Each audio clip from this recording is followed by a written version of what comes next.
The Tesla full self-driving subscription service is coming very soon, at least according to Elon, with the wider release of Tesla FSD Beta version 9 coming to more and more people. Right around the corner should be the release of the Tesla full self-driving subscription service as well. So I thought in this video, it'd be a great time to kind of break down what we know about this subscription service based off of rumors, leaks, code, what we're expecting to see, what we won't see, and also why some owners are very, very upset and why this might not be a good deal after all. A lot to unpack here. I know it doesn't make sense, but let me break it down and let's talk about this crazy subscription service coming soon, hopefully. So in case you haven't heard, just a quick recap, Tesla is planning to launch a subscription model of their full self-driving package. That includes right now navigate on autopilot, auto lane change, smart summon, auto park, and I believe some other features as well. Basically, it's a really cool package that is supposed to be able to give your car full self-driving capabilities. At least we're getting closer and closer to that becoming a thing. Stoplight detection,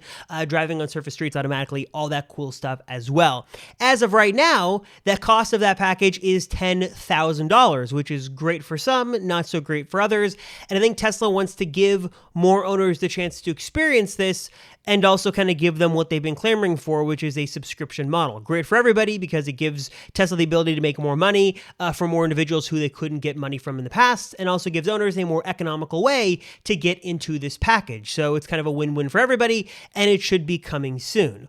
Obviously, though, one of the big questions about this package is price. How could Tesla price this? Is it going to be really more economical to go with the full-on $10,000 package like Elon has suggested? Or does the flexibility and sort of the control you get with the subscription service just make a whole lot more sense? And really, what could Tesla price this at to make it even worthwhile? I've seen a couple of numbers thrown around. I've seen, Tesla could come in ultra low at $99 a month. They could do $200 a month, $300 a month. I've seen wide-ranging figures, and we could debate this in the comments below. I'm curious, right now, what do you think this subscription service will cost?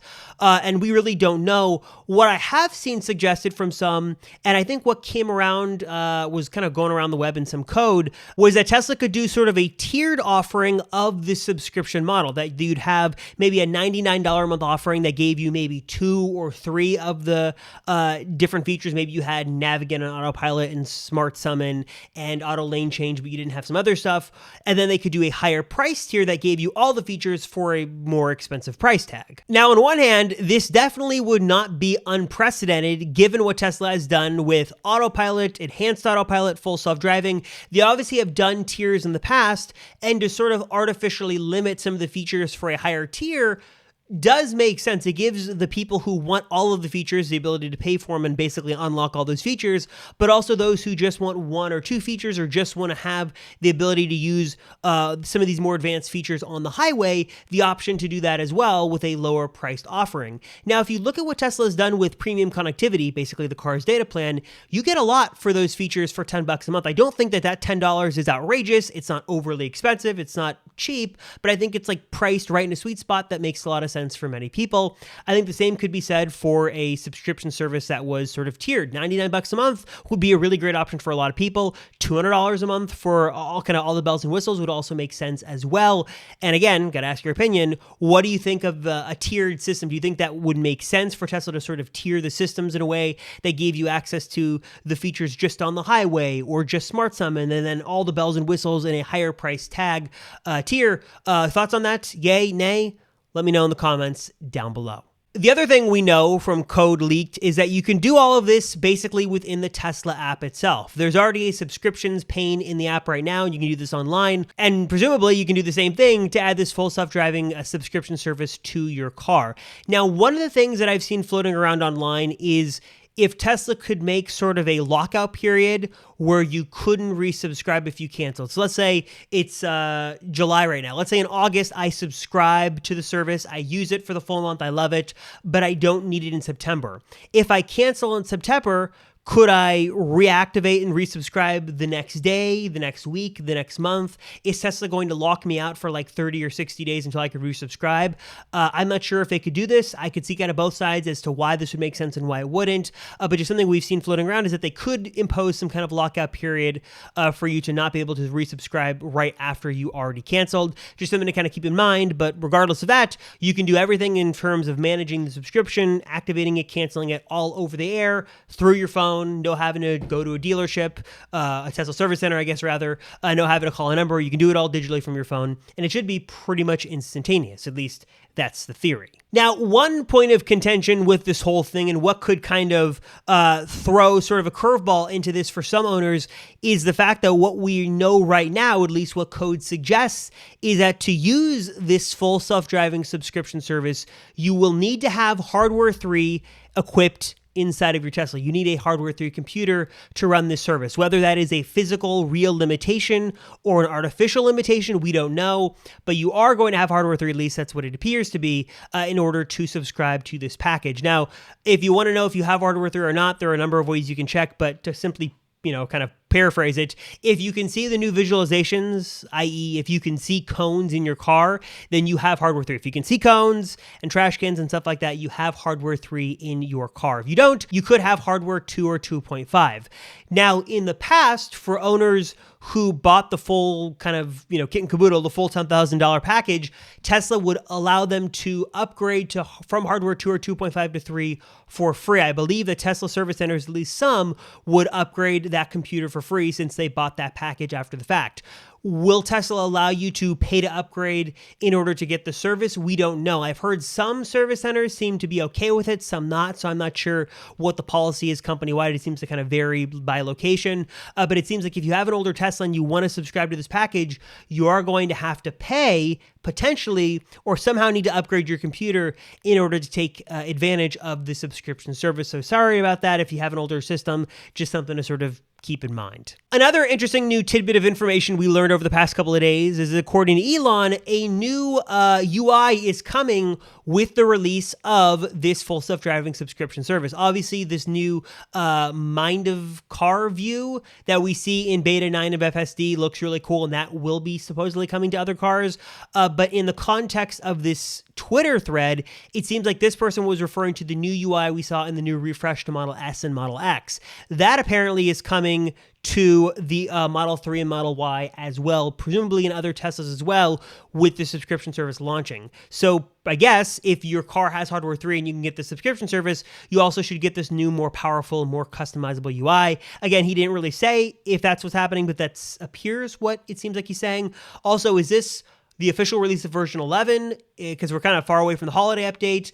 It's a little unclear if these are coming at the same time. Will version 11 sort of usher in the subscription service? We don't know, but just something to keep in mind that along with this subscription service launching soon, we also should get a new updated UI coming to the Model 3 and Model Y as well, which is something cool and something to definitely look forward to. So obviously we know you can manage this through the app. We know what the capabilities should be. We kind of have a good idea of what Tesla probably will be doing with this full self-driving subscription package. But what we don't know, and what many owners are upset about, is what Tesla is going to do to make right by the owners who originally purchased full self-driving, because there are many owners in different boats who are very upset. Some people, knowing the risks and knowing the limitations, listened to Tesla and spent several $1,000s on full self-driving capabilities only to have a car that is incapable of being able to use some of these newer features and kind of being out of luck, or selling their car altogether and basically losing all of these promised features and all the stuff they paid money for. Some owners are also just upset because they feel that they put all this money into buying this service as a premium, and not only have they not gotten all the features, but now Tesla's opening the floodgates for people to subscribe at a lower cost and take advantage of these features. And many owners are very upset, and I understand what they're saying, and many owners just want Tesla to make this right. Not only do they want the full self-driving package that they paid for to be a better deal and more economical than the subscription service, like basically they want a better deal than those just subscribing on the fly, but they also want Tesla to give them something extra. They do, in a sense, get priority in terms of software downloads and updates and betas. We know that if you buy full self-driving, you get a little bit of priority in those kind of things. But some owners are suggesting that Tesla needs to do more. The biggest thing I've seen thrown around is that owners want Tesla to make full self-driving, for those who buy it, the full price, a lifetime membership on the account, that it would not be tied as it is right now to the car, but it is tied to the account. So for example, if I went on my phone right now and bought full self-driving for my Model 3, $10,000 is gone over to Tesla and I have full self-driving.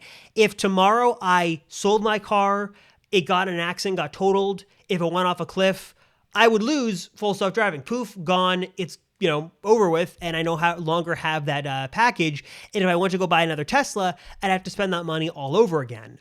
What owners are demanding is that Tesla should, instead of making it tied to the car, make it tied to the account. So that way, if they got a new Tesla, they sold one and upgraded, they bought another one, they would still have access to that full self-driving suite of services. And it does make sense, as Tesla is pitching this as an investment, that you invest early and you get the benefits, sort of the fruits of your labor, for what you invested in, 3 weeks ago, 3 months ago, 3 years ago. You would have the benefits of that investment. And that would be really easy for Tesla to do, just to sort of put it on the account and make it an account thing, either allowing you to put full self-driving on any new car you buy, or any car on your account could have full self-driving access, even better. Not sure if Tesla's going to do it, but I have seen some owners who argue that that's what Tesla needs to do. They need to make right by their existing owners to make sure that they get a better deal than the newcomers who are coming on the subscription model. So just something to keep in mind on whether or not it's a good deal or not, because it does make sense if you're looking to buy a new Tesla, unless you are going to use full self-driving capabilities every time you got in the car, every day out of the year, it would just probably make more sense to pay a little bit of a premium and use it for a few weeks or a few months of the year, to use it when you need to use it, cancel it when you don't need to, and just sort of be better off. Unless you're going to use it all the time and keep that car for a long time, the subscription service just seems to maybe potentially make just a little bit more sense. So what are your thoughts on all this? Are you excited to see this new subscription service when it launches? How much do you think it's going to be priced at? And if you are going to subscribe, what is the price that it needs to be at to make sense for you? Do you think $100 a month for a lower tiered system makes sense? Do you think $200 a month for everything makes sense? Do you think Tesla's just going to do one flat fee? What are your thoughts? Let me know your thoughts on this subscription service down below. I'm curious. We can debate and talk about it in the comments. As always, thank you guys so much for watching. I appreciate it. I'm Robert Rosenfeld, and I will see you guys in the next one.